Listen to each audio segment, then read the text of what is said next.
안녕하세요. 쌍문동 윤리해고수입니다. 오늘 7월 모의고사 생활과 윤리 문제 중에 몇 문제를 같이 풀어보도록 할게요. 자, 먼저 6번입니다. 동양사상과 갑, 서양사상과 을의 입장으로 옳은 것을 묻는 문제였어요. 자, 먼저 갑은 진인 또는 신인, 지인, 천인과 같은 개념을 이상적인 인간의 모습으로, 이상적인 인간상으로 제시하는 장자입니다. 이런 개념을 아는 것도 물론 중요하겠지만 사실은 이보다 삶과 죽음을 차별하지 않고 삶에 기뻐하지도 않고 죽음에 슬퍼하지도 않는 진정한 정신적인 자유의 경지를 추구한다는 데에서 또한 도가사상가인 장자에 해당한다고 알아차려야 이 문제를 풀 수 있겠죠? 자, 그 다음 을은요, 현자라고 하는 개념도 물론 이 사람의 제시문에 자주 등장하는 개념이지만 중요한 것은 좋고 나쁨의 기준을 감각에서 발생한다고 보고 죽음은 감각의 상실로 써보는, 그럼으로써 죽음은 우리한테 아무것도 아니다, 좋은 것도 아니고 나쁜 것도 아니다, 좋고 나쁨은 감각에서부터 발생하는데 죽음 이후엔 감각이 없으니까 당연히 죽음이라고 하는 건 우리한테 좋은 것도 나쁜 것도 될 수 없다 라고 보는 서양사상가인 에피쿠로스에 해당하는 내용입니다. 자, 선지 1번. 죽음은 자연적이고 필연적인 과정이다 라고 하는 것은 도가사상뿐만 아니라 유교 사상에서도 강조하는 부분이죠. 다만 유교 사상에서는 죽음은 자연스러운 과정이지만 이에 대해서 애도해야 된다, 예를 갖추어서 삶을 축복하고 죽음에 대해 슬퍼하는 그런 어떤 규범적인 질서를 강조한 반면 도가사상에서는 이에 대해 초연할 것을 강조하죠. 개체의 관점에서 보면 기쁘거나 슬픈 일이 될 수 있겠지만 물론 죽음이라고 하는 건 슬픈 일이죠. 한 개체의 시선에서 보면, 나의 시선에서 보면 죽음은 굉장히 슬픈 일이지만 도의 관점, 우주의 관점에서 본다면 모든 개체가 태어나서 죽는 건 너무나 자연스러운 과정이에요. 그래서 도의 관점을 취한다면 이에 대해 기뻐하지도 슬퍼하지도 않을 것입니다. 자, 1번에서 이미 답이 나와버렸어요. 선지 1번 을 제외한 나머지 오답이 왜 오답인지도 함께 보도록 할게요. 자, 선지 2번. 죽음은 죽음 이후의 다른 삶으로 윤회하는 계기가 된다. 도가사상에서는 윤회와 같은 이야기를 하지 않아요. 이 선지는 도가사상이 아니라 불교사상에 해당하는 내용이네요. 윤회를 이야기하는. 자, 그 다음 선지 3번. 죽음을 통해 영혼은 육체에서 해방되어 진리를 얻게 된다. 죽음을 통해서 영혼이 진정한 진리의 세계인 이데아에 비로소 들어설 수 있다고 보는 사람은 에피쿠로스가 아니라 플라톤이죠. 다음 선지 4번. 죽음의 고통을 수용할 때 불멸열망을 실현할 수 있다. 에피쿠로스는요, 죽음 이후에는 아무것도 아니다, 아무것도 없다. 마치 PC의 전원이 꺼지듯이 우리가 콘센트 플러그를 뽑듯이 죽음 이후에는 아무것도 없다라고 보는 입장입니다. 그리고 도가사상과 에피쿠로스 모두 어떤 내세나 이런 관점을 긍정하지 않죠. 오히려 죽음 이후에 영원한 행복에 이르는 것으로서 죽음을 이야기할 수 있는 관점은 그리스도교 사상 정도가 되겠네요. 우리 교육과정에서는. 그리고 내세에서 영원한 행복에 이르기 위해서 현세에서 신을 위한 삶을 살아야 된다. 이런 주장을 펼칠 수 있겠죠. 어쨌든 문제 6번의 답은 1번이었습니다. 자, 다음 10번 문제도 같이 풀어볼게요. 자, 먼저 갑은 상이한, 즉 서로 다른 사회적 가치들이 서로 다른 기준과 절차에 따라 분배되어야 한다고 강조하고 한 영역의 가치가 다른 영역의 가치를 지배해서는 안 된다고 봅니다. 이 사람은 왈저인데요. 왈저의 복합평등론을 우리가 좀 더 예시를 통해서 생각을 해보자면 이런 거죠. 사회적 가치는 굉장히 다양해요. 예를 들면 돈도 있고 정치적 권력도 있고 또 명예, 사회적인 지위 이런 것들도 있죠. 우리가 사회에서 함께 만들어내는 가치들이 있어요. 그런데 이 각각의 가치들은 서로 다른 역사적 과정을 통해서 형성되는 가치들이라는 거예요. 그리고 공동체마다도 이 가치들이 발생하는 맥락이나 분배되는 과정이 다를 수밖에 없다라고 왈저는 보지요. 그래서 예를 들면 이 미국 사회에서 돈이라고 하는 것은 자본주의 국가니까 당연히 자유교환의 원리에 따라서 분배되어야 하는 거고, 공정한 경쟁과 또 정치 권력이라고 하는 것은 민주주의 국가니까 민주적인 투표나 뭐 토론에 의해서 분배되어야 하는 것이 마땅하죠. 이렇게 서로 다른 사회적 가치들은 서로 다른 기준과 절차에 따라 분배되는 것이 옳다라고 보는 왈저의 관점은 공동체주의적 관점에 바탕을 두고 있습니다. 각각의 공동체마다 서로 다른 어떤 역사적인 맥락 속에서 사회적 가치를 발생시키고 나눈다는 것이죠. 자, 그런데 부정의는 뭐냐면 어떤 하나의 영역에서 그 가치를 소유한 사람이 다른 영역의 가치까지도 소유하고 지배하는 그런 현상. 예를 들면 돈을 많이 가진 사람이 정치적인 권력을 더 많이 누리는 것들과 같은 것들이 부정의한 상태라고 왈저는 봅니다. 자, 한편 을은 모든 사람들은 다른 사람들의 유사한 자유와 양립할 수 있는 기본적 자유에 대한 권리를 가진다. 평등한 자유의 원칙. 사회적 부의 분배는 모든 사람에게 이익이 되도록 해야 한다. 이걸 다른 말로 표현하면 최소 수혜자에게 최대 이익이 발생하도록 분배해야 된다고 하는 차등의 원칙을 제시한 롤즈입니다. 자, 롤즈의 정의의 원칙이 제시문에 출제될 때는 뭐 여기에 나온 원칙이 아닌 다른 원칙이 선지에서 나오는 경우가 굉장히 많죠. 이번 문제도 그러긴 했어요. 자, 아무튼 롤즈가 제시한 정의의 원칙은 우리가 머릿속에 기본적인 그 디폴트로 딱 깔고 들어가야 되는 내용이기도 하니까요. 제시문 보자마자 롤즈임을 알 수 있도록 다시 한번 보도록 하세요. 자, 그 다음 병은요. 소유 권리의 정당성에 주목을 하면서 우리가 어떤 것에 대해 정당한 소유권을 가진다면 그를 통해서 발생한 어떤 추가적인 이익에 대해서도 그 사람의 소유에 해당하게 된다라고 보는 노직의 관점입니다. 사실 이것보다 소유 권리가 역사적이라고 보는 이 뒤의 내용에서 노직임을 알 수가 있죠. 그러니까 앞선 문장의 예를 들면 이런 거죠. 노직은 우리가 자본에 대해서 정당한 소유권을 가진다면 그 자본을 통해서 얻는 이익은 또한 그 소유권을 가진 사람의 것이라는 것이죠. 또 우리가 어떤 재능을 가지고 있다면 그 재능을 활용해서 얻는 이익도 모두 그것을 소유한 사람의 것이다 라는 관점을 보여주고 있어요. 그리고 노직은 정당한 소유권이 발생하는 취득과 이전이라고 하는 역사적인 과정에 좀 주목을 하는 사람이죠. 그래서 취득과 이전의 과정이 정당했다면 그로부터 발생한 소유권은 정당한 것이다. 만약에 취득과 이전의 과정에서 부당한 일이 발생했다면 이를 교정해서 정당한 소유권을 보장할 수 있도록 해야 된다. 이런 주장도 함께 하였어요. 자, 밑에 나 그림을 보면 A는요. 왈저는 긍정하고 롤즈와 노직은 부정할 내용이 들어가야겠어요. B에는요. 롤즈는 긍정하지만 노직은 부정할 내용이 들어가야 되겠죠. C는 롤즈가 긍정할 내용, D는 노직이 긍정할 내용이 각각 들어가야 되겠습니다. 자, 그 다음 보기를 볼까요? 자, A. 모든 사회적 가치를 분배 원리에 따라 배분해야 하는가? 사회적 가치는 분배 원리에 따라 배분해야 된다. 이 분배 원리의 내용은 서로 다르지만 이 내용은 왈저, 롤즈, 노직이 모두 긍정할 만한 내용이죠. 왈저는 그 사회 공동체, 그 사회적 가치를 구성하는 나름의 분배 원리, 각각 서로 다른 분배 원리에 따라 분배되어야 된다고 볼 것이고, 뭐 롤즈 같은 경우는 정의의 원칙을 충족시키는 사회 기본 구조 안에서 분배가 이루어져야 된다고 볼 것이고, 노직 같은 경우는 이 소유권과 관련된 취득 이전 교정의 원리에 따라서 사회적 가치가 분배되어야 된다고 볼 것입니다. 자, 그 다음 니은을 볼까요? 자연적 재능의 분포를 공동의 자산으로 간주해야 하는가? 라고 했을 때 롤즈의 입장에서 자연적 재능의 분포 자체는 우리가 뭐 서로 다르게 이 도덕적으로 임의성을 가진 그런 구조를 가지고 있지만 이것이 자연적 재능의 분포 그대로 사회의 모든 가치가 분배되는 것은 부정의하다라고 보죠. 다시 말하면 누군가는 똑똑하게 태어나고 누군가는 조금 똑똑하지 못하게 태어나고 누군가는 뭐 노래를 잘하고 누구는 운전을 잘하고 누구는 뭐 생산성 일을 잘하고 각자의 재능을 다 다르게 가지고 태어나요. 그런데 그 각자 가지고 태어난 재능이 서로 다르다는 건 그 사람의 덕도 아니고 그 사람의 탓도 아니죠. 그런 면에서 이 재능에 따라서 사회적 가치가 그대로 분배되는 것은 부당하다. 사람이 가지고 태어난 재능은 도덕적으로 우연한 것이다. 또한 사회에서 내가 어떤 재능을 발휘함으로써 이익을 얻을 때는 사회의 인정이 필요하죠. 그렇기 때문에 어떤 사람이 재능을 가지고 있다라고 하는 것, 그리고 그 재능을 통해서 어떤 이익을 취할 수 있다는 것은 모두 사회적인 의미를 지닌다고 롤즈는 봅니다.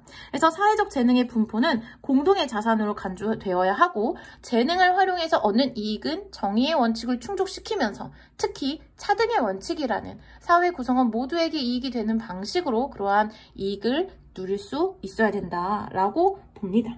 그래서 이건 롤즈에게 마땅한 표현이고요. 노직의 입장에서는 이 제시문에 나온 것, 어떤 개인의 소유 권리가 정당하다면 그로부터 유출된 모든 것에 대해 소유 권리를 갖는다. 개인의 재능을 통해서 발생한 이익은 모두 개인의 소유다 라고 보는 노직의 입장에서는 부정할 만한 질문이겠죠.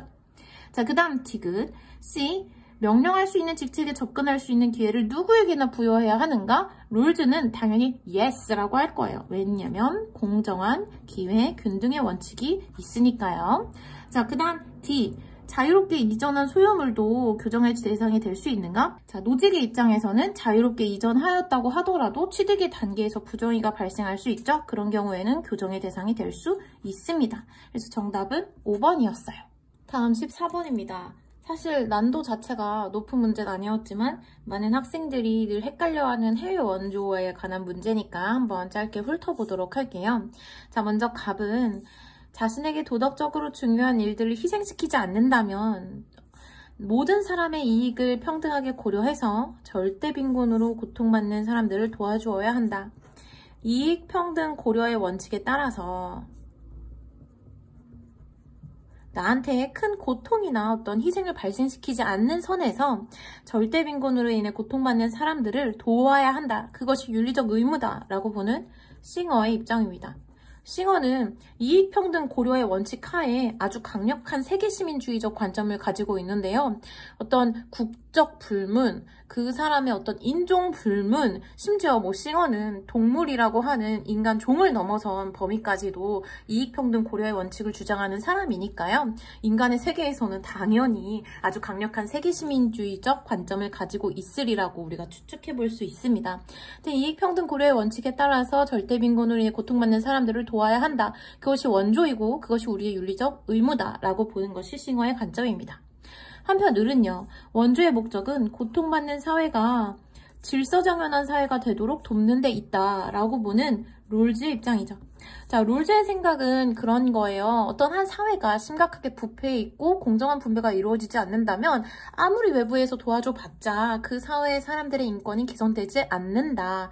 아무리 적은 양의 사회적 가치를 발생시키는 빈곤한 사회더라도 그 사회 안에서 공정한 분배가 이루어진다면 그 사회 사람들의 인권이 처참하게 침해되진 않을 거다라고 하는 관점을 보여주고 있어요. 그래서 롤즈한테 원조의 기준은 어떤 절대 빈곤이라기보다는 고통받는 사회로서 정치 수준이 낮아서 인권이 침해받고 있는 그런 사회에 한정된다. 그리고 이 사회가 질서정연한 사회, 즉 정의의 원칙을 사회 기본 구조에 반영하고 운영할 수 있는 수준으로 성장한다면 원조는 중단될 수 있다라고 이야기합니다. 그리고 이때 롤즈는 고통받는 사회가 질서정연한 사회가 되도록 돕는 것이 윤리적 의무라고 또한 이야기하고 있어요. 자, 그렇다면 우리가 선지를 함께 볼까요? 자, 싱어는 원조를 실행할 때 원조를 받는 사람들의 국적은 고려 대상이 아니라고 본다. 국적에 상관없이 절대 빈곤으로 고통받는 사람들을 돕는 것이 윤리적 의무라고 싱어는 봅니다. 그래서 제가 강력한 세계시민주의자로 분류된다고 이야기하고 있는 거예요. 인권이 보장된 국가의 빈민에게도 원조를 할 수 있다. 여기서 말하는 인권이 보장된 국가는 롤즈식으로 얘기하면 질서정연한 사회겠죠. 그 사회에 속해 있더라도 그 사회에 속한 빈민이 있다면 그에게도 원조의 가능성이 있다라고 보는 것이 싱어의 입장입니다. 사실 이 선지와 관련해서 작년에 좀 논란이 있었는데요. 추가적으로 싱어한테 메일을 보내서 재확인한 결과 질서정연한 사회더라도 선진국의 사회에 속한 사람이더라도 절대 빈곤으로 인해 고통받는 사람이 있다면, 물론 그런 가능성이 뭐 그렇게 막 엄청 큰 건 아니지만 있다면 충분히 그 사람도 원조의 대상이 될 수 있다라고 싱어가 인정하였어요. 자, 그 다음 을은 롤즈는 질서정연한 사회의 시민도 원조 대상에 포함시켜야 한다라고 보지 않죠. 질서정연한 사회라면 이미 원조의 대상이 아닌 거예요. 원조의 대상은 오직 고통받는 사회뿐입니다.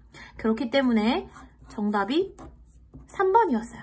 나머지도 같이 볼까요? 원조를 받는 국가가 민주적 가치를 중시하는 제도와 규범을 갖춘다면, 즉 질서정연한 사회가 된다면 원조는 중단될 수 있다. 왜? 원조의 목표를 이루었으니까.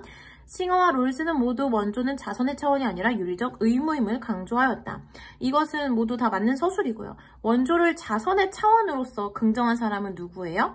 노직이에요. 알아두세요. 노직이 원조 자체를 막 부정한 게 아니라 어떤 자신의 재산을 누군가가 아주 기분 좋게 자선의 차원에서 기부하고 또 원조한다면 아주 좋은 일이다, 칭찬받을 만한 일이다 라고 봐요. 하지만 의무로서 강제되는 것은 소유권의 침해라고 보죠. 노직의 관점이 그렇다는 거 한 꼭지 지적하고 넘어가도록 할게요.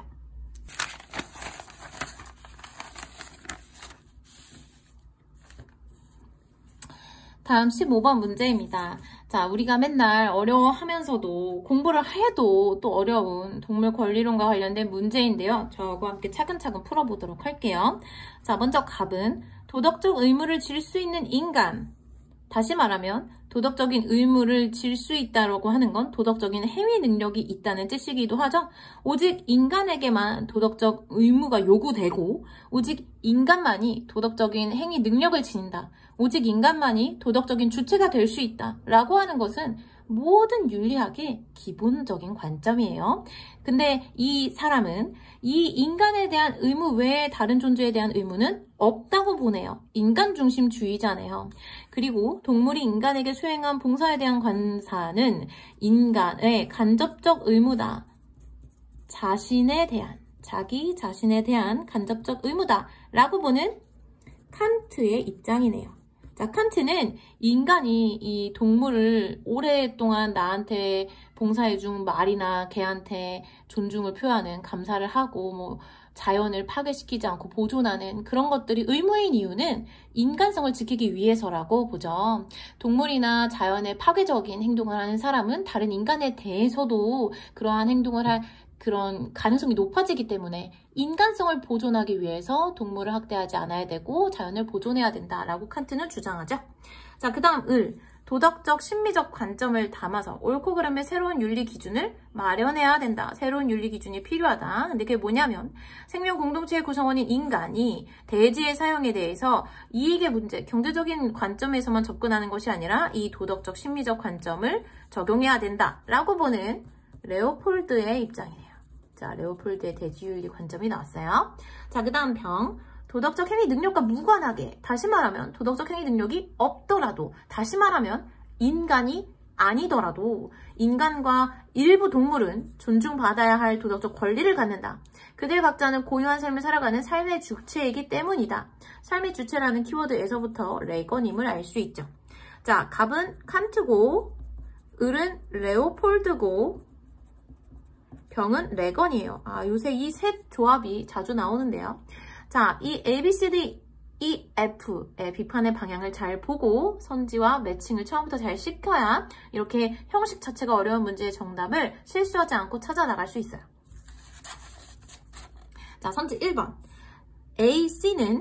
A는 갑이 레오폴드에게 할 비판이어야 되고 C는 레건이 레오폴드에게 할 비판이어야 하는데요. 생물 종의 서식지가 다시 말하면 뭐 생태계가 되겠죠. 이 제시문의 표현대로 하면 생명 공동체가 될 거예요. 안정적으로 유지되어야 하는데 얘가 그걸 모른다 라고 레오폴드한테 비판할 수 있을까요? 안 되죠.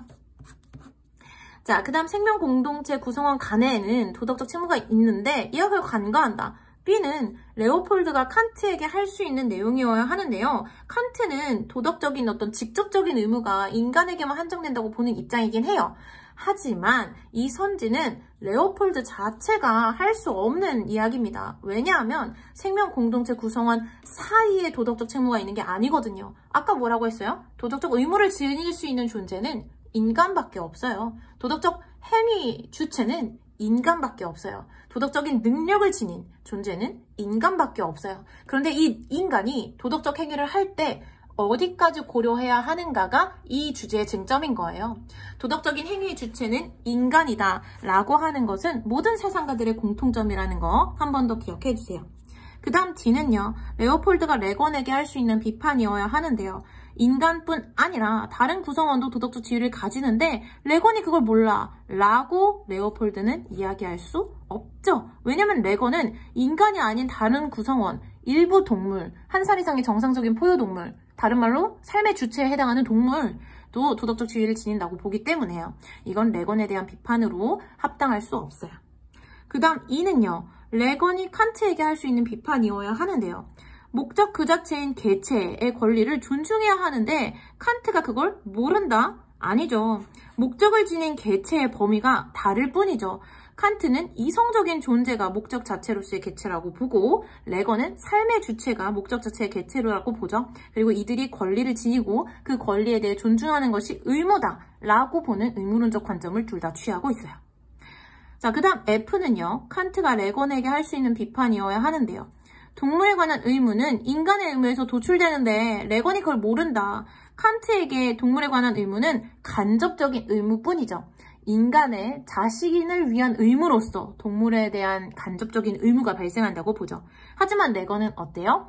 삶의 주체는 그 자체로 권리를 지닌 존재라고 봐요. 그렇기 때문에 동물에 관한 의무가 인간에 대한 의무로부터 도출되는 것인데 레건이 그걸 모른다라고 칸트가 비판할 수 있겠죠. 그래서 15번의 정답은 5번이었어요.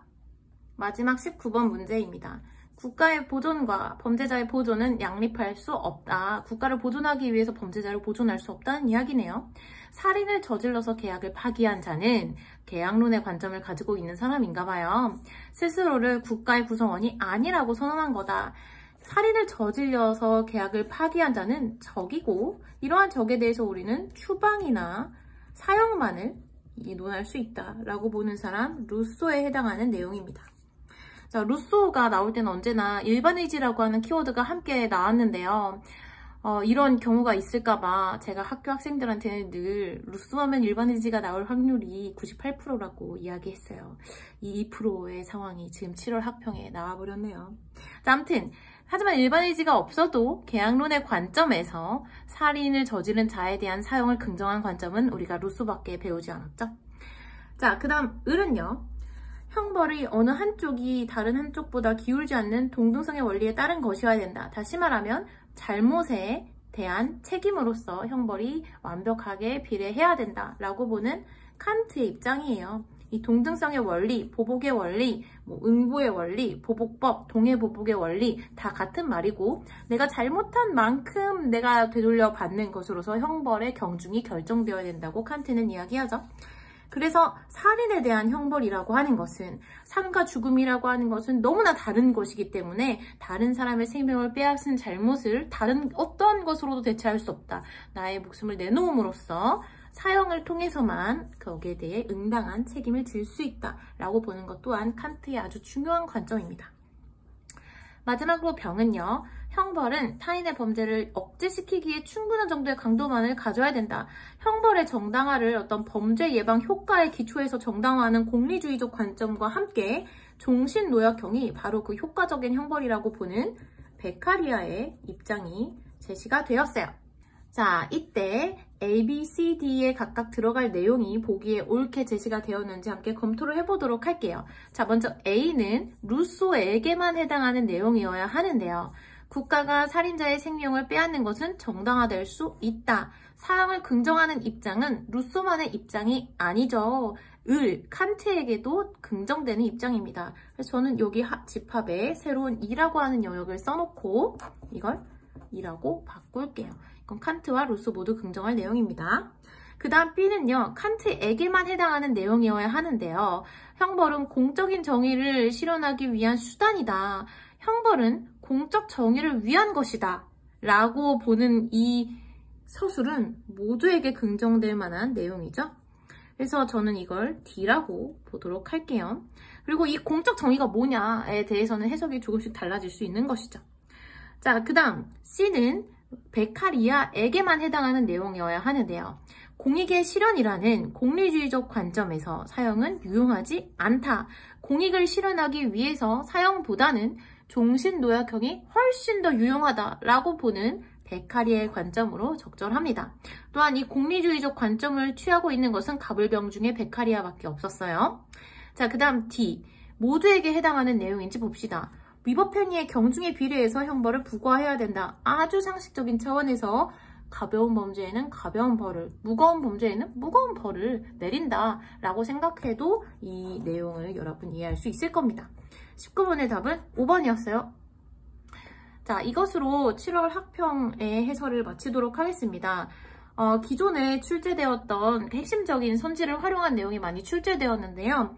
여러분들이 다소 까다롭고 어렵게 느낀 이유는 기존에 자주 출제되었던 내용이지만 그 표현이나 어휘가 다르게 제시되어서 그럴 거예요. 그러니까 개념의 내용을 한번 쭉 훑어보고 어느 정도 기출문제를 풀 수 있는 경지에 오른 친구들은 이제 자신이 문제에 대한 답을 설명할 수 있는지, 내가 이해하고 푼 건지 스스로 좀 판단을 해서 이해 중심의 학습에 좀 더 방점을 두어야 할 필요가 있습니다.